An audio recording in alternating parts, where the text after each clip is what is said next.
Hey guys, I'm Keke, And I'm Tracey, and we are Black Girls. who watch K-dramas.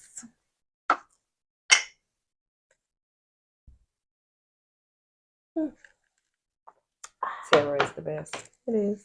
So, we are here to talk about Nine Tails, not to be Yes. confused with Kurama from Naruto, which we know a lot about. Yes, this is But not the anime Naruto. this This is not. is the K-drama Tale of the Nine Tails with Lee Dong-woo.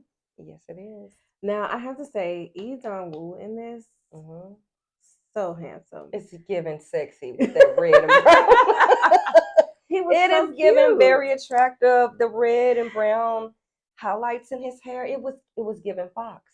And like honestly, when I saw him in Goblin, I did not necessarily Trash. No, I didn't initially find him attractive. Them Yeah, bangs. it was just his haircut. I felt like his hair, that the way they did it in there, horrible. And the fact that he always had to wear this hat that Yeah. wasn't it but wasn't real attractive on him either. it wasn't. And Yeah. so even in Bad and Crazy, when he was in Bad and Crazy, he was cute in Bad and Crazy. Yeah. But Goblin, it wasn't. Yeah. It didn't do It it was for like me. he wasn't even the same person. Yeah, almost, you know, yeah. But I also can say that I would accredit that to him because he's that great of an actor. Yeah, that you wouldn't appreciate his even craft. realize that it was the same person from the different roles that we just mentioned. Yeah. And I like a lot of stuff that he does in his social media, or even like in his publicist presence or his PR presence. I think he probably is like a fun person to just be friends with. Yeah. Like not even just to Let's try to hang date, out. but like I think he'd be like a cool person to just be friends with. Let's start with how it began.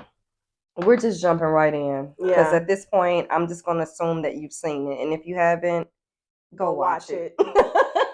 Watch this show if you like a lot of references throughout time in regards to some past mixing with the present, modern day. It does kind of take place before the Joseon period, goes through the Chosun period, and then ends in, I guess, what would be modern day today. And there are 2 seasons. There's the Nine Tails story, which is the first part that you should watch first, and then there's Nine Tails 1938, which that's on Amazon Prime. They're all on Amazon Prime. And if you decide to watch 1938 takes place after Nine Tails finishes in the modern day, and it goes back in time to 1938. And remember, Amazon Prime has that watch play. Yeah, we couldn't get it to work though. We could not. I don't know what this time we could not get it to work. But I was just gonna still try to throw that out there for y'all in hopes that it works for you and your friend and your bestie. Maybe our TVs were outdated. I don't know. But yeah, it was a sad place because we could not watch it together. Yeah. But the beginning, I just want to come out and say. Wait, can I do a soju toast? Absolutely. What's your favorite flavor? Grapefruit. Okay. In the beginning, there was man. No, I'm kidding. I was just thinking that. Oh my gosh. I was gonna. In the beginning was the world. Honey, I was. In the beginning, there was the Word, and the Word is God. And God is the Word. Okay. Seriously. Look. So, in the beginning of the Nine-Tailed story, there is a wedding taking place. And this wedding is his sister. And she's a fox as well. And she is marrying a human. He is literally there to stop his sister from marrying this human and kill her. But in defense, though, I can understand, like, the whole premise of it is, yes, it does come off as hypocritical, but she was a murderer. Yes, but she don't deserve happiness either. Like, she wasn't murdering people no more for a while. Does that mean she shouldn't be punished for her past crimes? Does that mean that she shouldn't have love? I don't know. I think we've come to an impasse. Like, he was there to slay his sister. He was definitely there to kill her. Falling in love with a human. Did he succeed? Yes, indeed. And I just thought it was the craziest thing because him himself had fallen in love with the human. Mm-hmm. Well, this is why he had been punished to go and track her down. Like part of his punishment was just that he had to basically stop all of this from happening in the future. Yeah. He had been punished for he was a mountain deity and he fell in love, had a forbidden love, and his punishment was this. So Yeah. I mean, he was living out his punishment technically. This is true. This is true. But he never gave up on searching for this girl. That's all I'm saying. He was waiting this entire time because he was immortal. Yeah. He was waiting this entire time for her to constantly be reincarnated. And every time someone throughout his lifetimes looked like her or was reborn and looked like her, he thought it may be her, but it turned out it wasn't her. Mm-hmm. And she honestly didn't get reincarnated until some 1,000-something years later. Yeah. So, and what I thought was super cool was his way of trying to figure out who she was after she was reincarnated, because he had given her his fire marble. And so that was his way of knowing for sure, like confirming how he could identify her. And I won't give away too many gems, but I will say that. And so it was really cool with trying to figure out, like seeing him do this search for her all over again. Yeah. What was one of your favorite parts? I think honestly, in the tale of the Nine Tails, I would say one of my favorite parts was probably Orang, his brother, his half brother, who was pretty hot too. By the way. he's a cutie.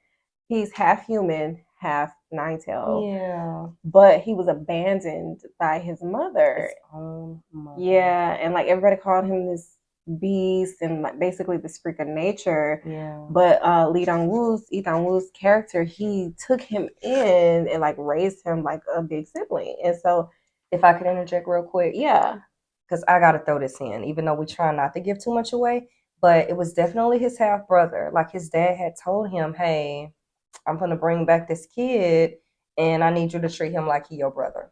And he was basically his brother, So yeah. Okay, go ahead. It was a key part that we haven't really gotten into. It was mostly his message, I think. For me, the message that he left for him, and this is actually closer towards the end, the message that he left for him had me in freaking tears. Because he really didn't even get to say, neither one of them got to say their goodbyes to each other and how this, story just kind of unfolded. And while I appreciated the love story, I feel like it was the love story between brothers that I love the most. I love that the most.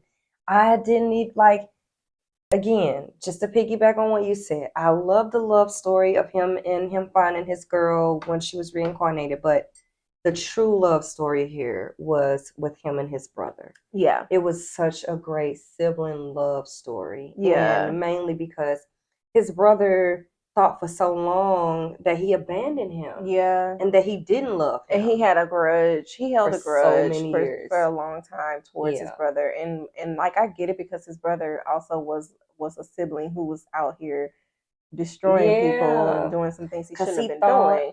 That his brother had abandoned him, and he was just so angry with everyone. It was like everyone was a casualty. He didn't care, so he's killing everyone. Yeah.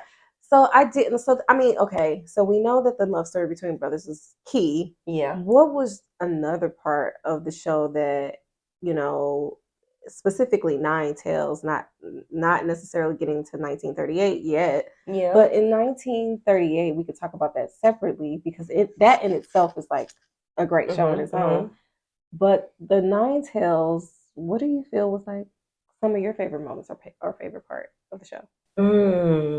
I'm glad you asked. I would have to say one of my favorite parts with trying to go from the beginning and work my way forward was when his love interest, she was a journalist basically, her job was to investigate the Loch Ness monster, things that didn't exist, like fable stories.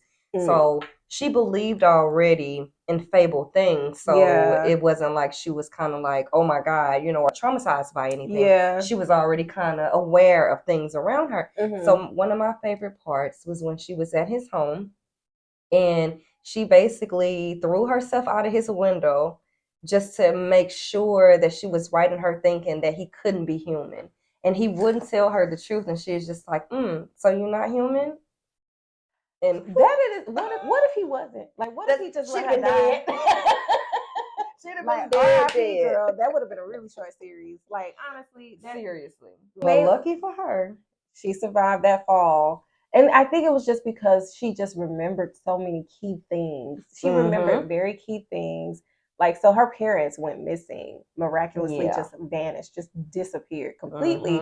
And this is when he first discovers her. She's maybe about 9 or 10 years old. On her birthday, her parents go missing in this car accident.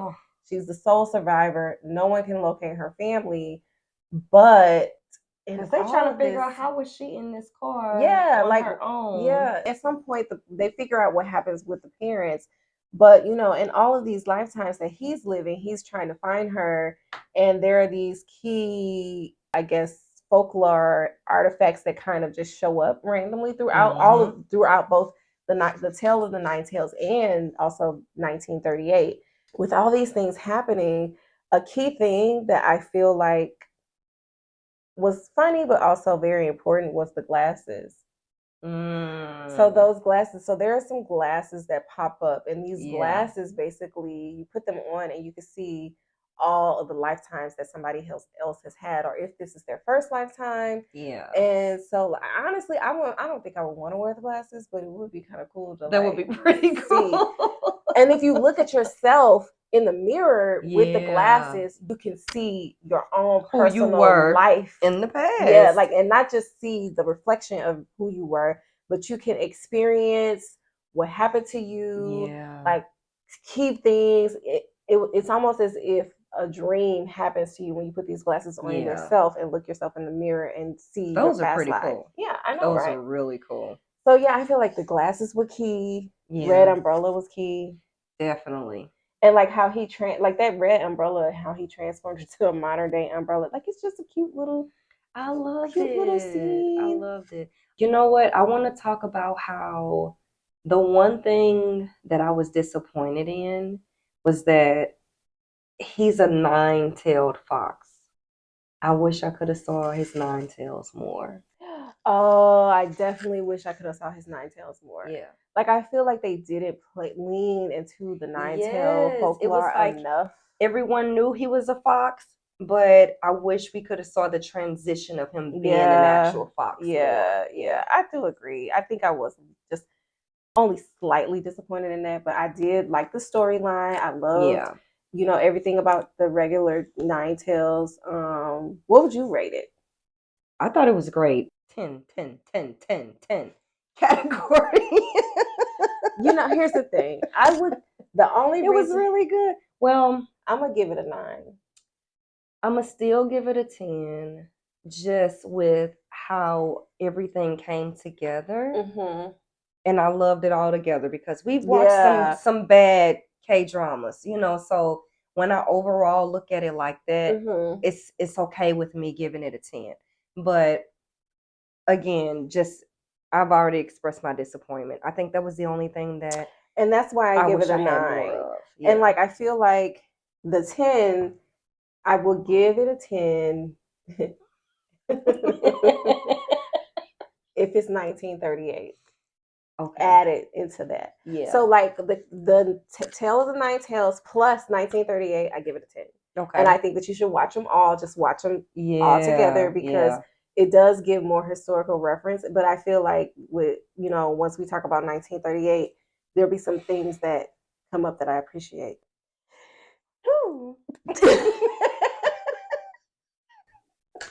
Okay. Bless you. Thank you. All in all, we do suggest that you watch Tale of the Nine Tails if you like things like folklore, if you like a little bit of mystery, if you need to find out specific things in like a storyline aside from a love story.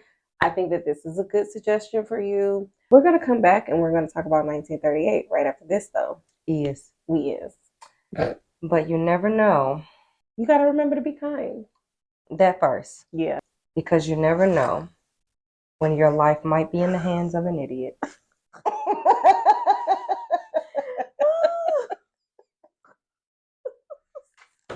We don't know who the idiot is.